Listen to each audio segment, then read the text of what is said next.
Poto, moi je te dis que la vie c'est con. C'est qu'un jeu de hasard avec des putains d'histoires bidons. Donc y'a ceux qui ont de la chance où tout leur sourit dans cette France. Ces gens-là, toujours en pleine confiance. Et y'a ceux qui sont maudits où tout est pourri dans leur vie. Mon ami, écoute la story.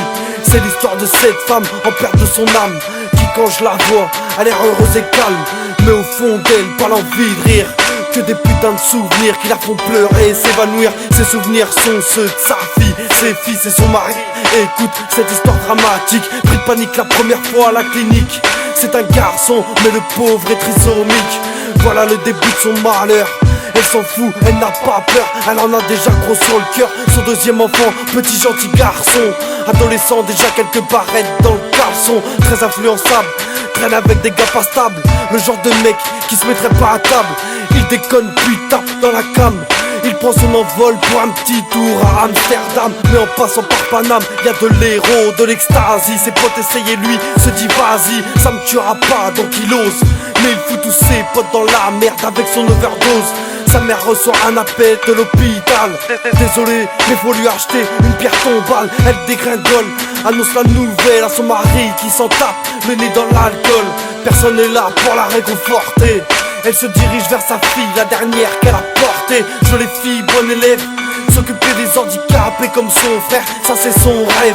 Elle a 16 ans, elle traîne le samedi soir avec cette petite salope qui pourrait faire le trottoir, qui la présente à ces mecs de Tess qui sont tous fous à l'idée de péter des nouvelles fesses. Et un soir, y'en a 3 qui ont franchi le palier. Sans pitié, ils l'ont violée dans l'escalier. Elle est rentrée, elle s'est lavée, puis raconte tout à sa mère qui elle est navrée.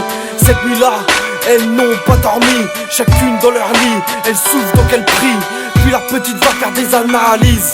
Séropositif, pour la mère c'est la crise. Elle pense au suicide ou à faire 3 homicides.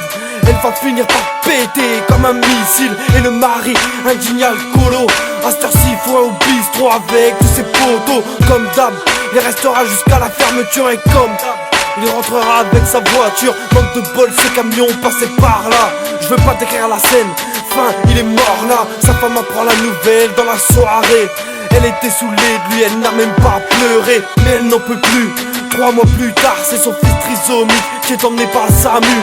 Ça c'est du malheur, donc voilà la dépression, anorexie, tout ce qui s'ensuit, puis une opération. Cette femme se laisse mourir, sa fille toujours là, elle se bat, rien à faire. Elle a beau courir, la mort emporte la mère. Laisse la fille sans repère, plus de mère, plus de frère, plus de père. Plus l'envie de vivre, elle n'est jamais contente.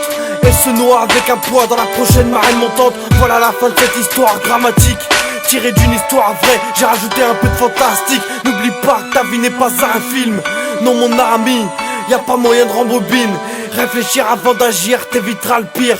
Je t'avouerai que c'est dur à faire, que c'est plus facile à dire.